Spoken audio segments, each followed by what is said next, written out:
continuing with the foundation of American government, and then following week you have papers on actual policy issues that affect everyone here and your families: immigration, healthcare, education, and taxes. And the purpose of assigning those brief readings and videos is for you to actually take what you know about democracy, about contestation of ideas, about ideology, and then the basic structures of American government, and apply them and ask, are these policies actually working? Are they working the way you like, the way they should, or are there changes that need to be done or that you want to see done? And if so, what are the problems? Because regardless of whether or not you're in college, everyone is affected by the level of education in society, and you are obviously here to improve those levels, to improve the knowledge of society, to make better contributions in your field of interest, and to be a more productive citizen.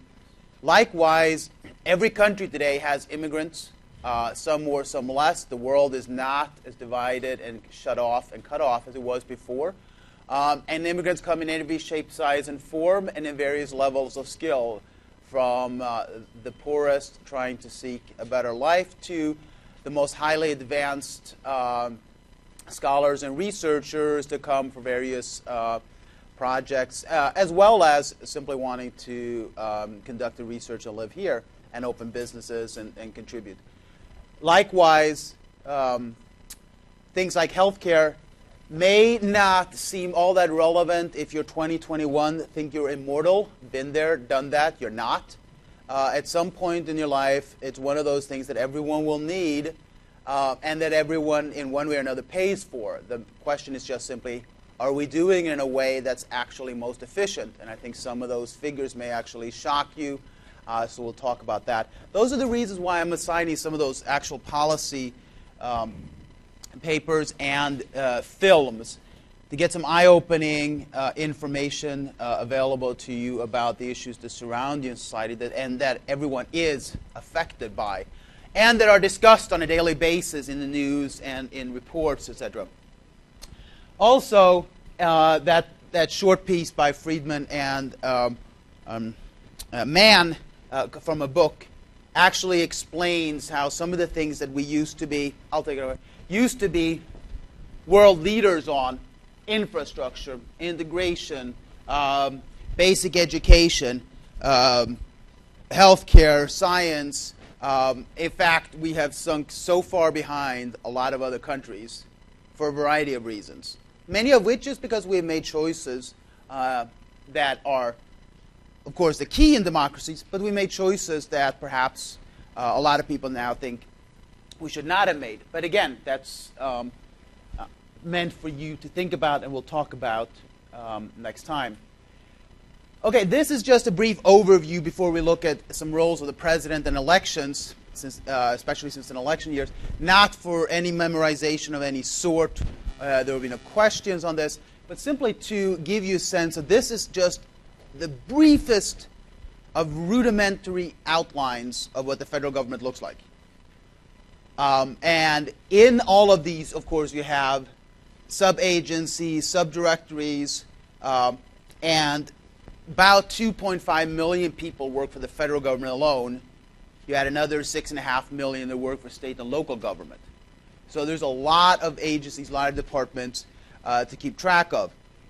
Obviously, the more people want from government, the more complex it gets.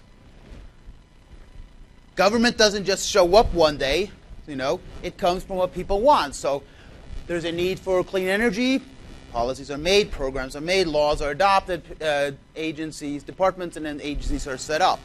Likewise, if you want an expanded military, you want nuclear testing facilities, etc., etc., etc. Government comes from what there is demand for. And as we've also seen throughout history, when there is objection to or resistance to particular policies, those are then been abolished. Racial discrimination policies being, of course, one. Wars have been ended, and so on. So they do react to public opinion, as we mentioned last time, as well as general changes in society, as well as what the Supreme Court, of course, strikes down as being legal or illegal. We tend also then, particularly since we have a lot of things that we vote for in the United States, we tend to have a mesmerizing attention on the presidency, perhaps our senators. This is the last time. The further down on the election hierarchy you go, the closer you come to where you live, the more important those people actually are in your everyday life, but the less the turnout tends to be. And most people tend to turn out to vote simply for the presidency. And as we've said, and some of you correctly pointed out, the presidency in domestic politics actually has fairly little power. As the head of the party, yes, he has some influence. As the chief legislator, in other words, you have to sign off on whatever Congress decides, absolutely. But the policy agenda is very much driven out of Congress. Speaker of the House, if they don't want something through, nothing happens. You have over 100 ways in which a bill can die from the time it's conceived in Congress, one of the two chambers, before it ever possibly reaches the state of law, and then you have a challenge in the courts oftentimes. But we tend to focus on this one person because we do bestow them with a lot of power. They can issue executive orders. That is, just adjust or conduct certain policies within the realm of the law that Congress has passed. So they can sign executive orders, for example, as Obama has done 24 times or so now on the health care law, changing the implementation date or modifying the various provisions of it within the law. There can be executive orders, for example, recognizing a new country. That's completely at the prerogative of the president, whether or not you recognize a new country. So we recognize the existence of South Sudan, which was the latest country to declare independence, along with dozens of other countries around the world. You recognize new diplomats, etc. But when it comes to actually making policy in the United States, he's one person, one voice, albeit one with a large audience. The rest of the world tends to listen when the president speaks, obviously, because he's the president of the United States with the economic and military and other power behind it, and as well as a big commercial country. But how do we get there, and where are they most important, and why do we have this thing called the Electoral College? The only country left in the world where we actually have this. A remnant of our founding fathers' question about whether or not the public can be trusted to elect appropriate leaders. And as we know, changing the Constitution is incredibly difficult. So we obviously have a lot riding on the presidency, and we tend to invoke a lot of power and subscribe a lot of power to the presidency. First of all, how do you get them there? Especially now when there are so many TV series, popular TV series about the president, the presidency, and of course most of them tend to have subplots upon subplots, but very few of them actually tend to ever focus on the most complex and the most, perhaps some would say, fascinating aspect of how do you actually get there, let alone sort of carry out your office. But leaving aside for a minute the fact that in order to get the nomination for the presidency, which most of you will see a very intensified debate starting right after the midterms elections this fall for the 2016 presidential election. Leaving that aside for a second of how you actually get to the part of where you become the party's nominee, once it's election day, whether we have 2 or 3 candidates or more at the national level, you actually have to reach a certain number of electoral votes. And that's why if you live in Pennsylvania, for those of you in New Jersey, you'll see a lot less of this. But if you live in Pennsylvania, you'll be bombarded with presidential ads.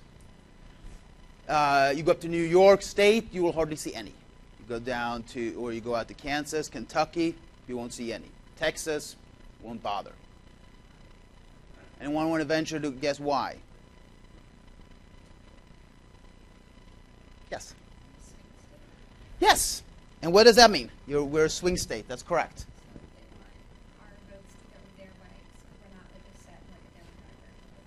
No, we tend to vote for some Republicans and some Democrats. Some years we vote Democratic in the presidential elections, other years Republican. In the state, we tend to have different parties in the legislature and in the governorship. So we tend to go either way. But a lot of states like Kentucky, Kansas, Texas, they're overwhelmingly Republican, so Democratic campaign ads are futile in those states. Likewise, in California and in New York, most Republicans say it's a waste of money advertising there because they're solidly Democratic. Last time California voted for Republican was Ronald Reagan, first term. So that was 1980. So it takes a lot of sort of the competition out of it. In fact, there's less than a dozen, about 9 or 10 states in the union that sees 95% of the ads. So you had 95% of political ads spent in 9 or 10 states. You happen to be one of them here in Pennsylvania. And that also then means that you start out this race to get past, to get 271 electoral votes, or 270, excuse me, electoral votes, basically with a set number. California, New York, or Democrats, Kansas, Kentucky, others to Republicans. You're basically competing for about 130 electoral votes. That's where the real presidential campaign lies. So if you want to be real crass about it, if you're a Democrat in Texas, there's absolutely really no meaning for you to vote in the presidential election, except for fulfilling your civic duty as a citizen. Really good about it. But for practical purposes, since you can win a state by a single vote or by 99.9% of the votes, and you still get the same electoral college votes, doesn't matter. For all intents and purposes, it's only those states that are really borderline that matter. It varies. Some elections 8 or 9 states, some elections 9 or 10 states. Ohio tend to be another, Florida, New Mexico, Michigan. States that can go either way, depending upon the individual candidate and depending upon what happens within those states, those election years. But other than that, there's little motivation. Of course, there are elections to your senators, members of the House, and local elections you should turn out to vote for as well. But you can actually win I think it's 17 or 18 most popular state in the United States by a single vote and lose the rest 100-0, and you'll still win the presidency. So you can technically win about 35-40% of the popular vote and still win the presidency. And there have actually been 4 times when the presidents have lost the popular vote and still won. The last one being, you want to guess? Last time a president lost the popular vote but still won. Yes, George W. Bush. So that's the system we have. And of course, today we run on tickets. We don't vote for the vice president. The vice president doesn't become vice president because they came in second in the election, like in the first 3 elections we had. Today we have tickets, of course, with the vice president and president as a pair, and you vote for the top of the ticket and you get the VP along with that. But for all intents and purposes, remember, this is not something that you have to memorize. But it is important to remember that we do have electoral vote, the Electoral College. We vote for a ticket, but that means we're voting for a slate of electors that then go to Washington, D.C. on December 19 and cast their ballot for the person, or in this case, the team that won your state. 31 or 32 states have laws requiring the electors to actually cast their ballot for the prevailing ticket. The others do it on an honor system. In other words, you can technically vote for the other party if you're pissed. But, of course, if the candidates for the Republicans, they win a state, you send a slate of electors to Washington that is chosen by the Republican leadership, the hope is that they actually cast the ballot for the Republicans. There's been about 100 votes in total. The throughout our history of people voting for the opposite candidates, but they have never had an impact on the actual results. Okay, so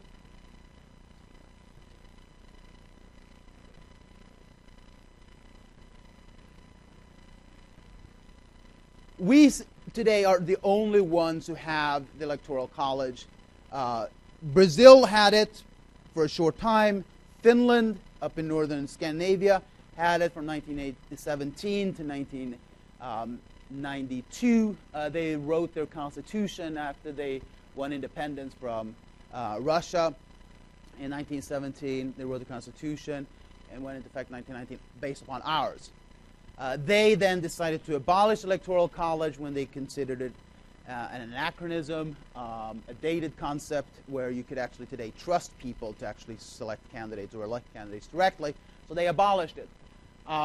There are dozens upon dozens of books and hundreds of articles in the United States of what would happen if we abolished the Electoral College. They're all theoretical, of course, because we haven't done it. But we looked at, me and another professor at NYU looked at what happened in Finland before and after they actually abolished the Electoral College. Because the arguments in the United States is basically two things. First, people would be incapable of choosing a candidate. We're not smart enough, we're too dumb to deal with a plethora of candidates. That's in a nutshell one of the arguments. There will be so many candidates that we impossibly could choose. It would just be a complete chaos. And the other would be, oh my God, then you have to actually campaign across the entire country. You actually have to campaign for 50 states, not for 9 or 10. And changing the rules of that will just they will cause money to explode, candidates everywhere. It will just be impossible, right? A highly sophisticated, developed democracy like ourselves, we couldn't possibly deal with that. That is literally the other mainstream argument against this. Leaving aside the fact that amending the Constitution is an incredibly difficult endeavor. But hey, we've done it more than 24 times, so I mean, it can be done. Anyway, so we look what happened before and after.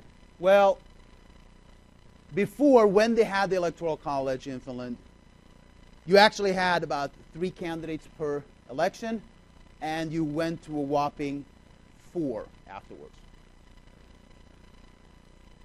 I think that would be pretty manageable, even if we went to 8 or 9 in the United States at the national level. Youth and rural votes went up significantly because people now realize that even if you lived in previously predetermined conservative or socialist regions of the country, now your vote actually mattered just as much as everyone else's. There was no distinction between the two because it was a popular vote. Whoever got the most votes prevailed. So you had higher participation, more youth participation, the rural-urban distinction differed, and you actually had national campaigns that actually followed national issues rather than just catering. Like you see now, when the next time the presidential election comes around, some of you will still be in college, some of you out working, but you can easily identify when candidates go to Iowa, they have one message about corn and fuel subsidies. Then they go to Florida, they have another message about corn and fuel subsidies and pensions. And then they go to Ohio and they have a third message. Because you have to cater to what the popular desire in those states are. You don't have a real national agenda on domestic issues. Leaving aside, again, of course, the fact that whatever the president wants on national issues is still subject to whatever the composition of Congress is. And if you really want to delve into this, and if you go into either social policy or health policy or political science later on and want to do research projects, what's interesting, you can go back and look at what the president ran on, this president or the previous president, and compare how much they actually managed to get implemented. And whether you're conservative or, in the American sense, liberal, I think you would be very surprised to find how very, very, very few of the issues that presidential candidates run on domestically ever reach fruition. But we're stuck with the Electoral College and how we elect our president. And we're stuck with a game that neither major party wants to change because they know the rules of the game.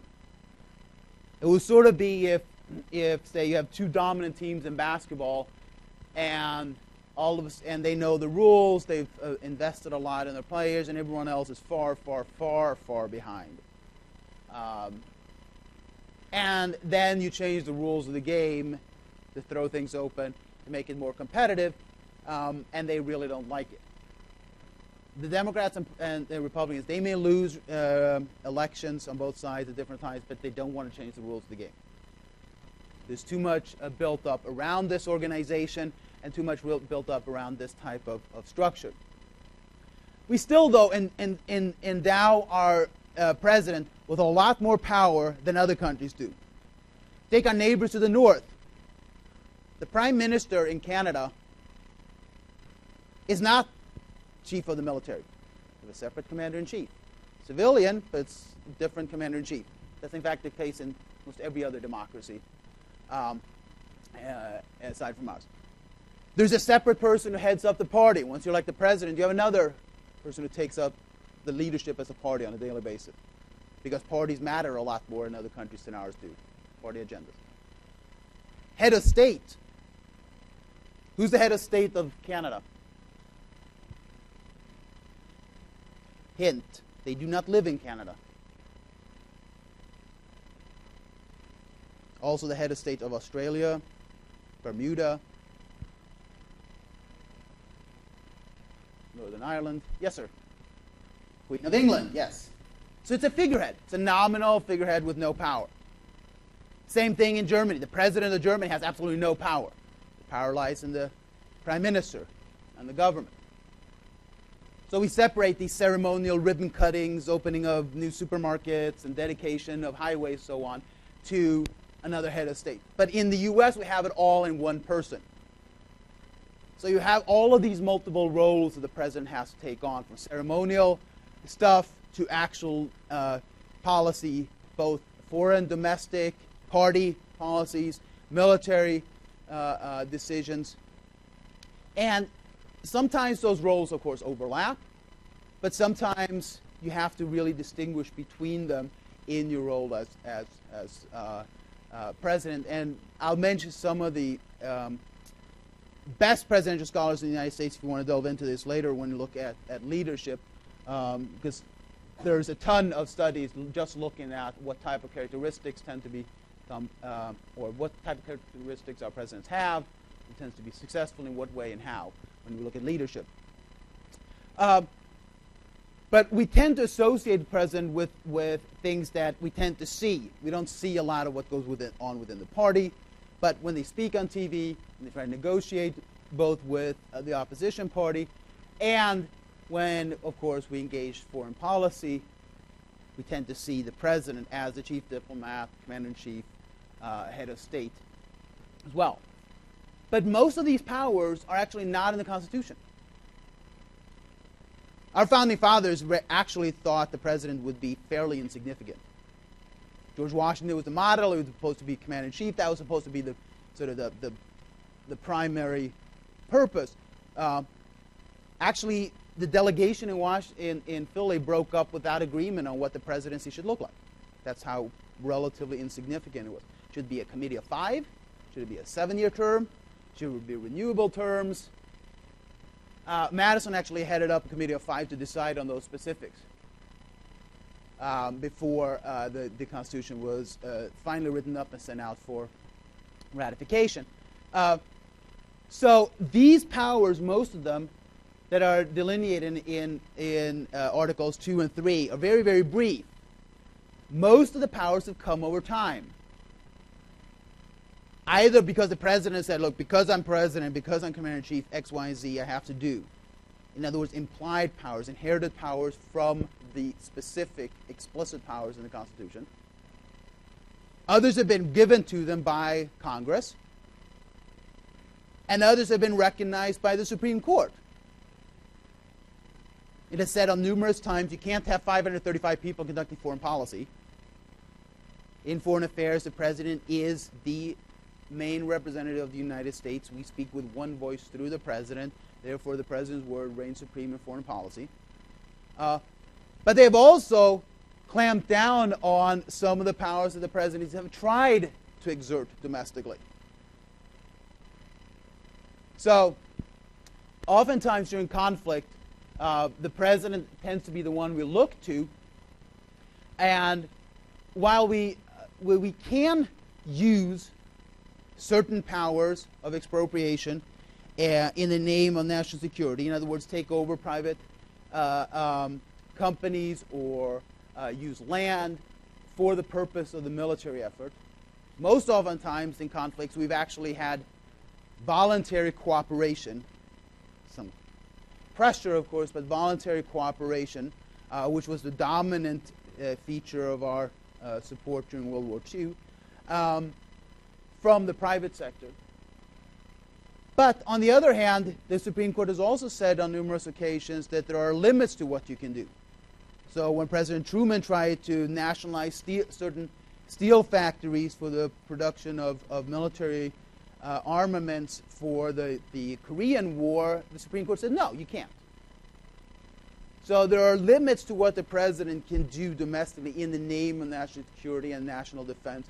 And there are several other examples later on as well that are prescribed by the Supreme Court. And today, of course, those things pertain to things like surveillance issues, etc. And, for example, Congress in 1974 passed a law that was upheld saying the president has to spend whatever Congress decides. Before that, the president could actually decide, well, no, I don't like what Congress has sent me. It's too wasteful. I'm going to spend less. But Congress is the chief legislative body. It is where the power of the purse lies according to the Constitution. And the challenge to that law was upheld. So whatever the Congress now passes in terms of budgetary appropriations has to be spent. So there are also restrictions that Congress has set over time on the executive. We have about 1,150 executive orders, which I mentioned a little earlier, in place today, from innocuous ones to very significant ones.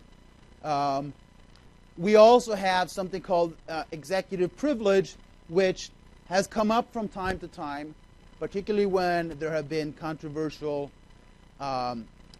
stories leaked from Watergate to during the Vietnam crisis, to subsequent revelations about various infidelities on a personal matter in the White House, to actual discussions about the issues leading up to the Iraq invasion, to a number of other things. Now, what it basically boils down to is that the president is saying that there are certain things that the executive should be able to discuss with their confidants that should never be leaked, never be conveyed, and that should not be subject to congressional inquiry.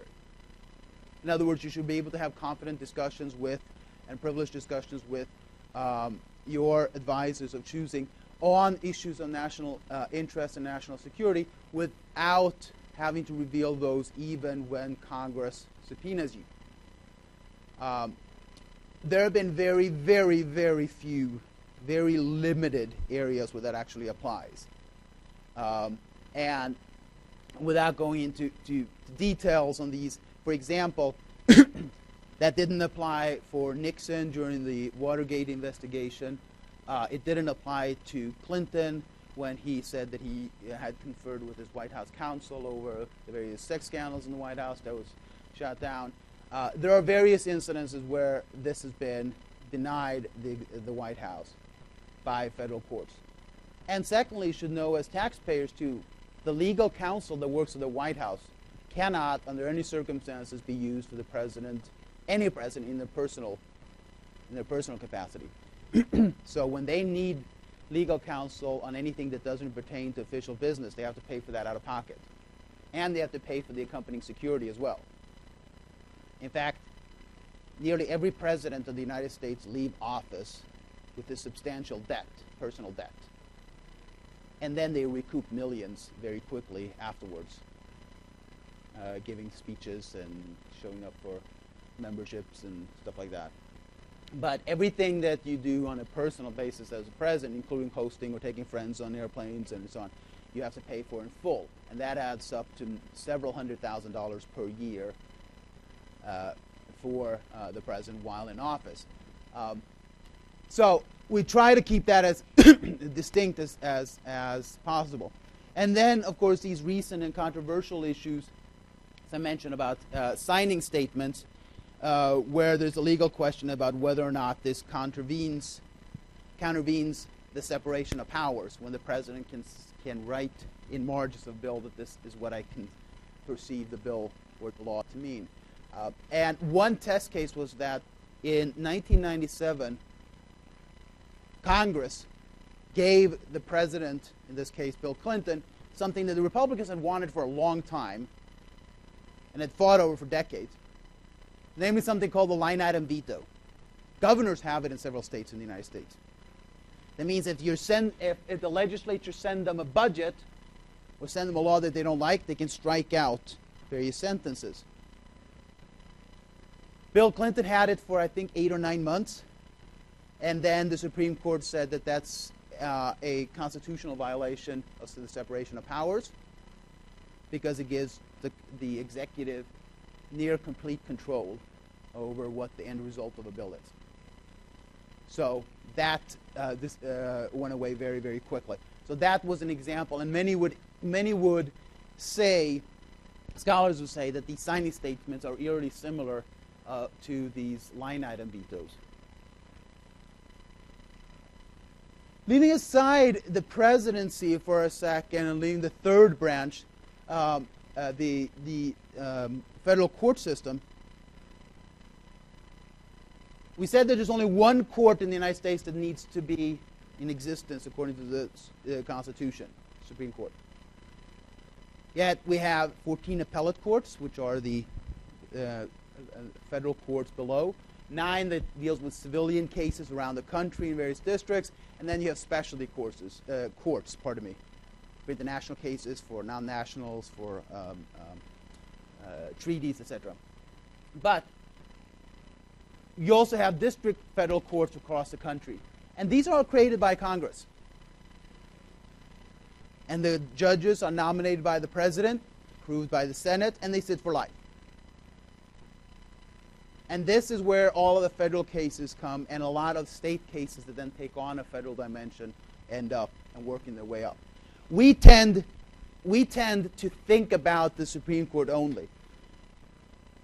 But for those of you going to law school or thinking about it, remember, 1 to 2% of all cases end up in the Supreme Court. The vast majority of federal law never reach challenges beyond the district or appellate courts. And that's where most federal law ultimately is decided if it's challenged by people in court. And of course, in the states, we have separate state systems, and there, every state is different. States decide on the court systems differently. So there's really no generalization inside or between and among the states. But you have to have standing. And that's the difference between us. Well, let me ask you, what's the difference between, in this case, a common law tradition and a civil law tradition? No? There's actually one state in the United States that has a lot of civil law tradition in it.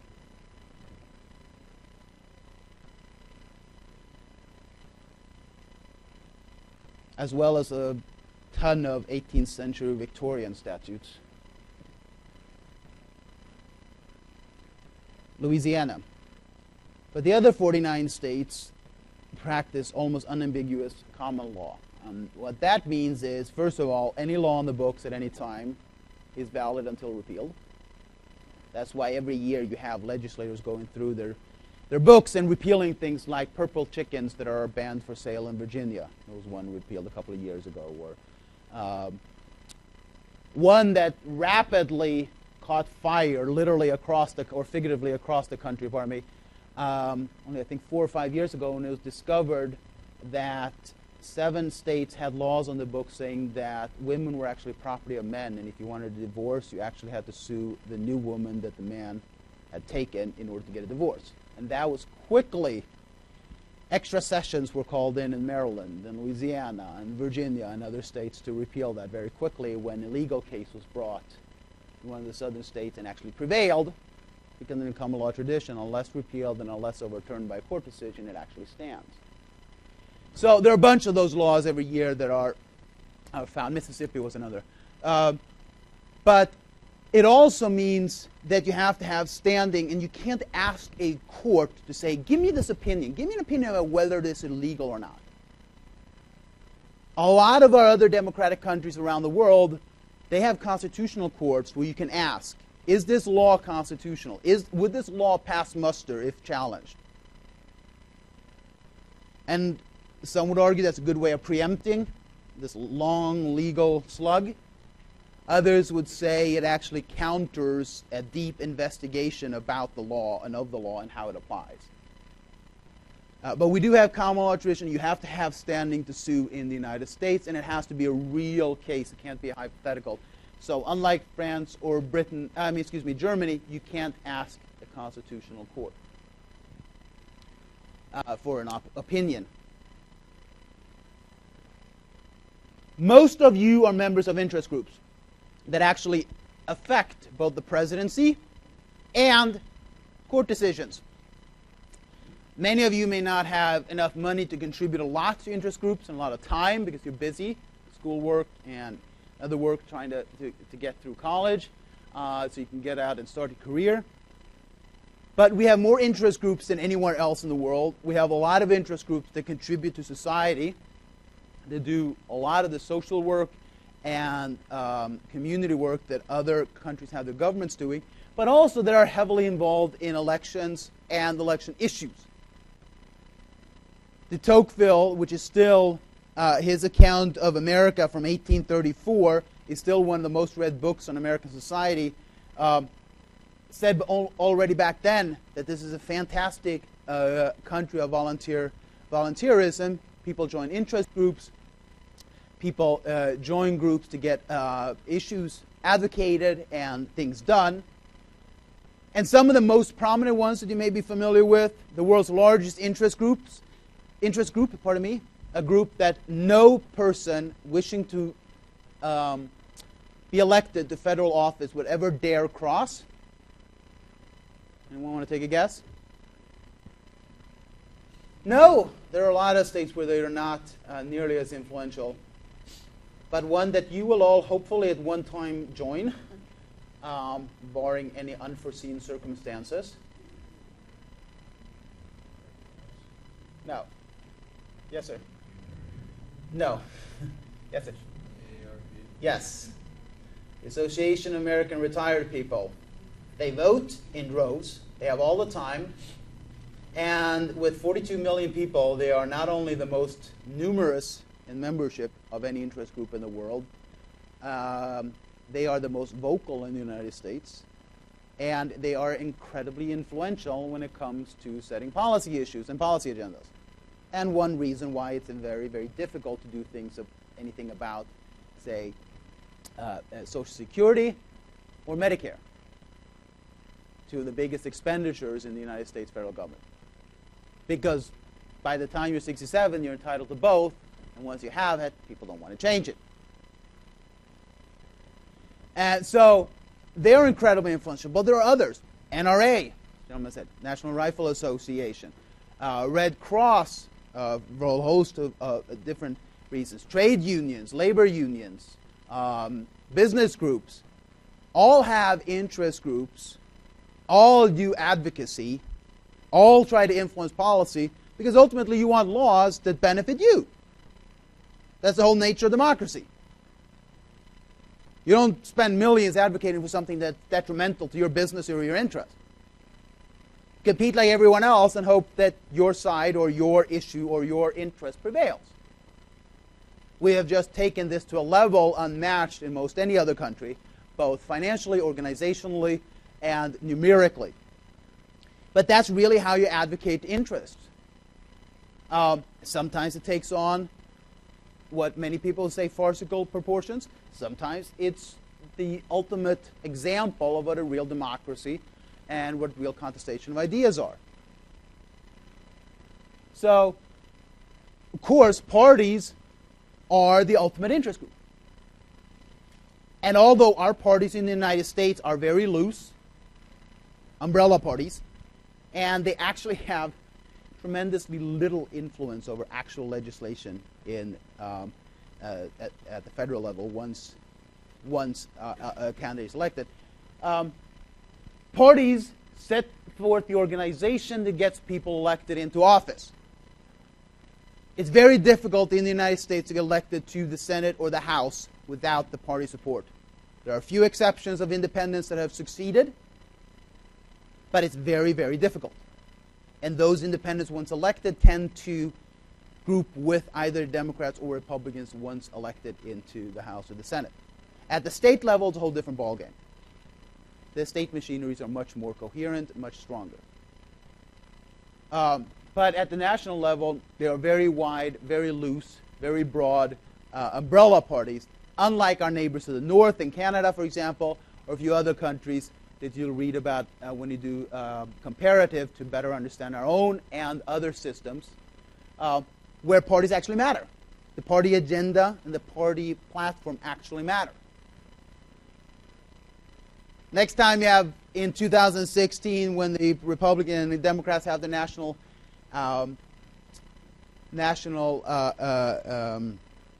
gathering, convention, pardon me, thank you, a convention to formally appoint their candidates for the presidential election, and people have spent months working on this platform, and literally the day after it's dumped in the garbage. Because nobody really cares about the party platform once you're into office. Pardon me, not day after election. Because that's not really what our parties are for at the national scene, because you can't have the same platform for a Republican in Texas that you can for a Republican in New York. It simply, the electors are too different, for example. But in other countries, parties really do matter. And while we only have two wide national parties, most every other country in the world that's a democracy has more.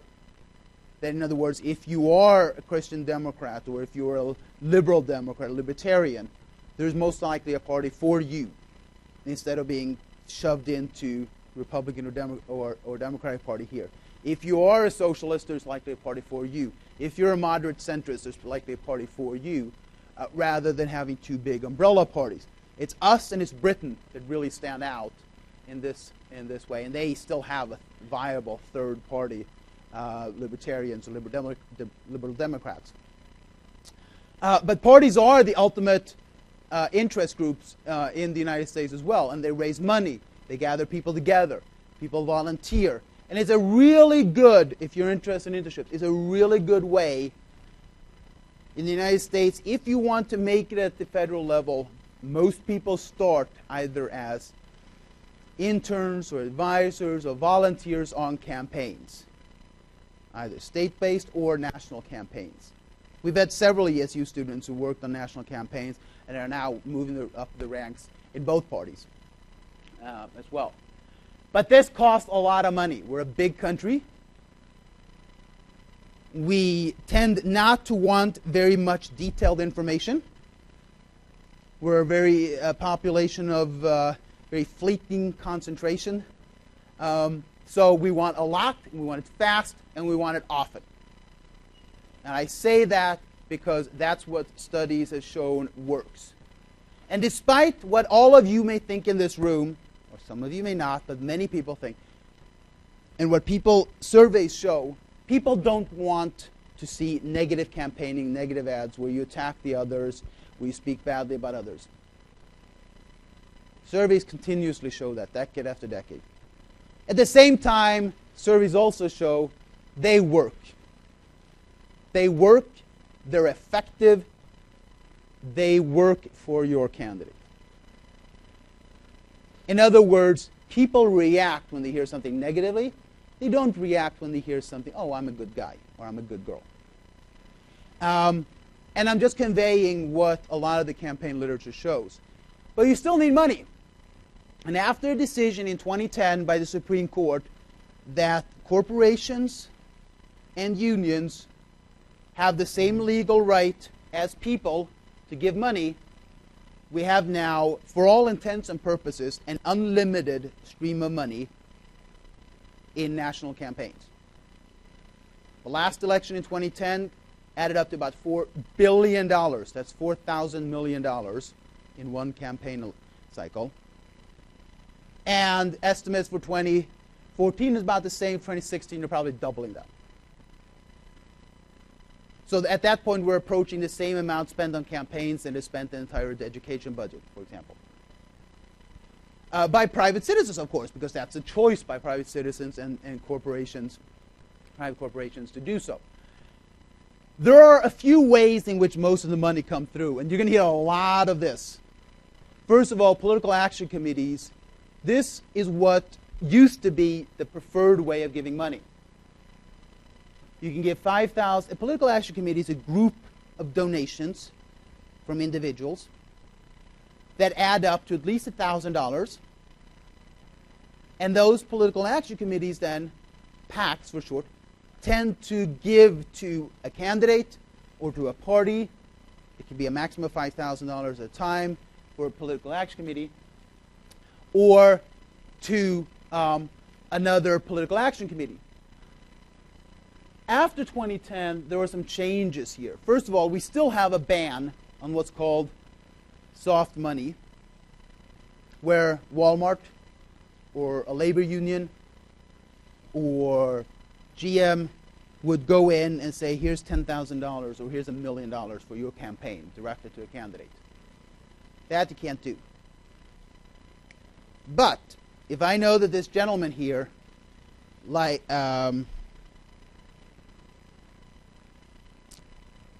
if he prefers free trade and banning agricultural subsidies. I'm not putting words in your mouth, but I'm using two examples. I know that he's an ardent free trader who wants to sign free trade agreements to open up for business opportunities and oppose agricultural subsidies, these guaranteed payments to farmers across the country. Now, I cannot run, what's your name? Rain. I can't run campaigns saying Rain wants free trade and banning this ridiculous waste of federal money, saving you taxpayer money. But I can run millions of dollars on issue ads advocating for free trade, advocating for an end to agricultural subsidies without coordinating with him or mentioning his name. And that's where you see most of these monies. Either through something called 527 committees. It's a tax-designated group where you can spend unlimited money informing the American population on issues. In other words, spend on political ads as long as you don't mention the candidate's name and you don't coordinate with them. Others register as non-for-profit issue informative groups. The benefit is here is, and this is what big donors in the last election did, you don't have to disclose who gives money. So the Koch brothers have been big contributors to the Republican Party. George Soros has been a big contributor to the Democratic Party. They've given to some of these organizations because they don't need to disclose who their donors are, and they can spend millions upon millions of dollars advocating for issues, and you don't know who is actually behind it. And this is perfectly legal. But as an individual, there are limitations to our expression of freedom set at $7,800 per year because most candidates run in primaries. In some states, in Georgia, for example, there are runoffs. And you can give a maximum of $32,000 per calendar year to a national party. Sounds like outrageous sums for most of us. And in fact, in the last election that President Obama ran, and the one before, he actually got the majority of his money from small $5, $10, $20, $50, $100 donations online. Took a while for the other party to catch up. Now they're rapidly catching up with the same type of small individual fundraising. But there are individuals who max out at the federal level. It's all tax deductible. You give to parties, that is an interest group that is tax deductible. However, the real money comes from big millionaires and corporate and union interests that actually advocate issues and don't coordinate with candidates. That's where most of the money comes from. And if you want to go in and look, you'd be interested to see that most of the, I don't have it here, but most of the money coming in are from things that you may not think about. The Bar Association, the National Bar Association, is a big contributor to the Democratic Party. The National Beer Association, a big contributor to the Republican Party. Most of the big corporate donors tend to donate to both parties. Why? Or both donate to committees that run ads for both parties. Why? Yes, sir. Just to say they did when one's in office. Yes. You don't want to end up on the losing end when major tax legislation or other laws that affect business end up hurting your side. So they hedge their bets, if you will. So you'd be surprised at some of those large organized donations. Obviously, it's fairly clear where the U.S. Chamber of Commerce or the National Labor Association spends most of their money. But others, as I said, may hedge their bets as well. So with all that you've learned, and some of it may be, of course, hopefully, a refresher from high school, think a little deeper. You took the ideology self-test. Think a little deeper when you look at issues around in society, and when we talk about the issues of immigration and education and healthcare and so on a little later. Where in the political spectrum, not only you fit in, but with some of the arguments you hear and some of the rationale you hear and some of the reasons you hear. Because remember, in democracy, agreement is not a necessity. In fact, you'll never have unanimity on anything. But intelligent people, well-meaning people, can disagree on how to reach the same goal. And most people want safer streets, better education, higher income, more prosperity, better food choices, etc. But you have fundamentally different ideas of how to reach there. And sometimes compromise may look really bad for one side, but it may be a way of incrementally moving towards something that you prefer. Others will say either you take all or nothing and you don't agree to any compromise. Others say compromise is an absolute essential part of democracy. But this is a generalized sort of overview of where the main ideological tendencies in the United States tend to fall based upon the definitions we used before of moderate and classical conservatives, modern and classical liberals, and libertarians.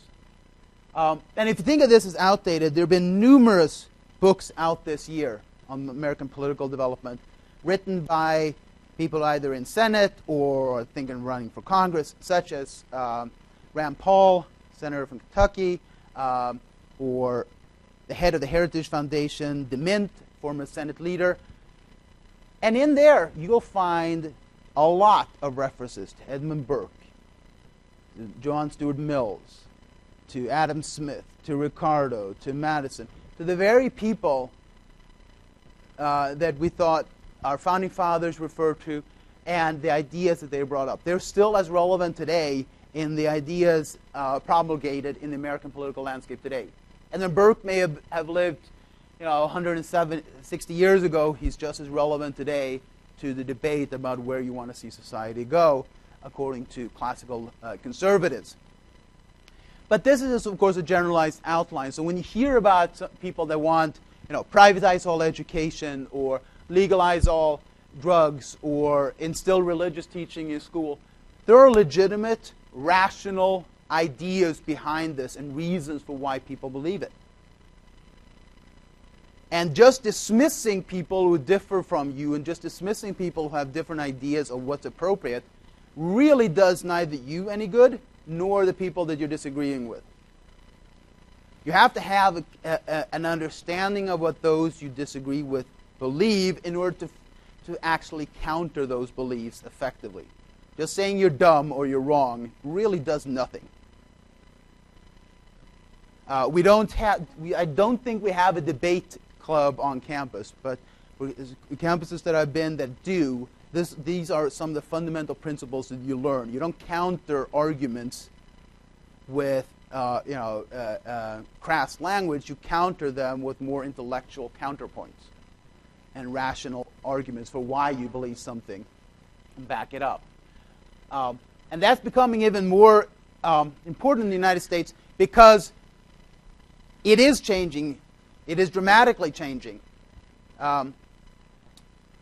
If any of you have younger siblings that are about to enter their teenage years, they are the last generation in the United States, for example, that will enter society that's majority white or Caucasian.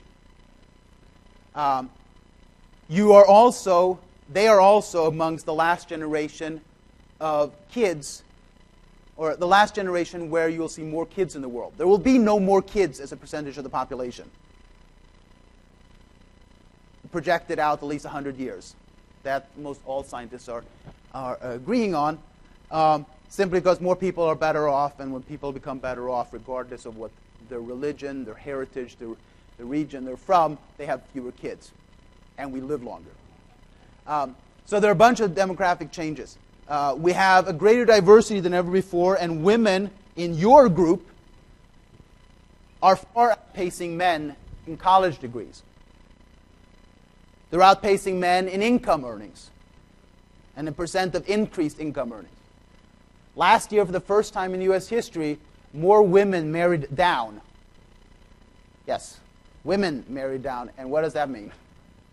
Yes? They were the ones they're the breadwinners? Yes, they're the higher income earners, or in most instances, best educated.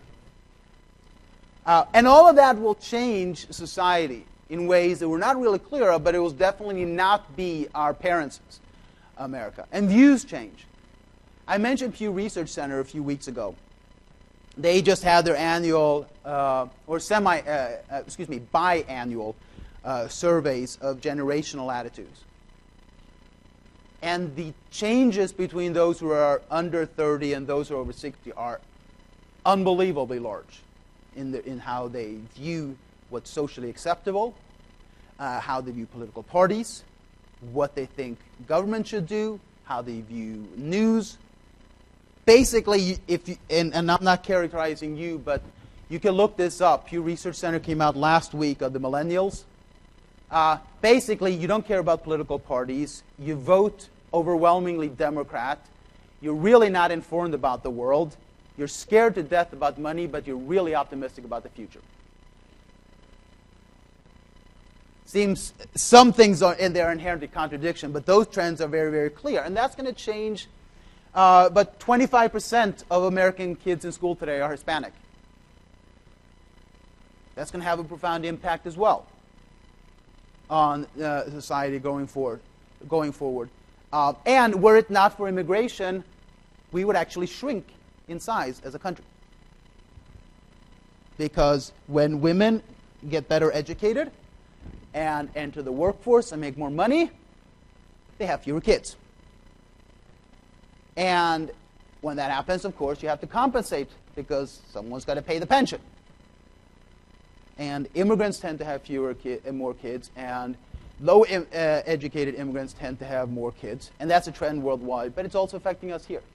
So there are a bunch of things that are changing society. And the question that you then ask, and what I pose is, will that change how we view government? Does it change how we view what the state should do? Or does it change what individuals are expected to do? Because think of this. Some of the most socially conservative voters that think religion should be taught in school, that oppose abortion, that oppose gay marriage, for example, are Hispanic. And some of the most libertarian-minded are white males. So how that changes society going forward is sort of up for grabs, but it definitely will change how the voting patterns in the United States emerge. And we'll talk more about that next time. So you can look at the rest of the slides. Some of them are also from your text that you had assigned, projecting America's demographic changes out further. But of course, this also depends on what we do with immigration policy, what we do with Social Security and other policies that affect who comes here, who stays, how long we live, etc.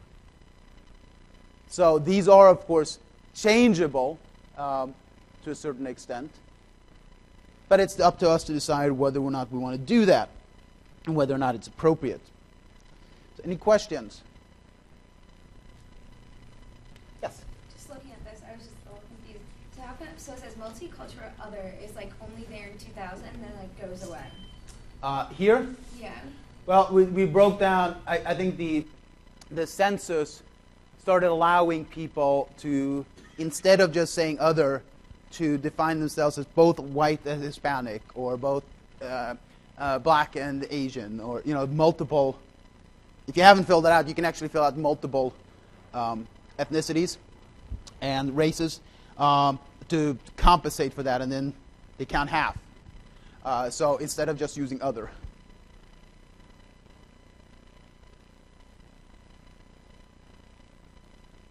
Other questions? Not just on this, but yeah. Is there a trend at all for people leaving the United States? The population is increasing by about 1% a year. As I said, largely due to immigration, because the childbirth rate has been very stagnant, so otherwise we wouldn't increase.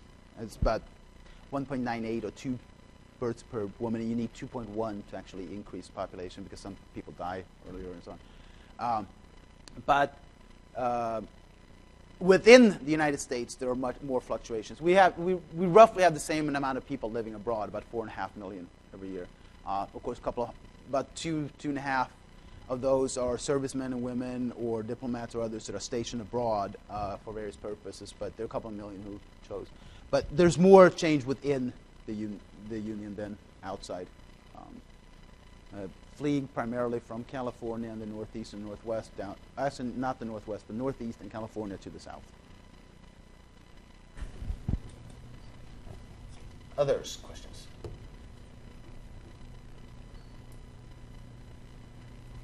Okay, don't forget you have the third quiz this week, and I'll see you back here after break.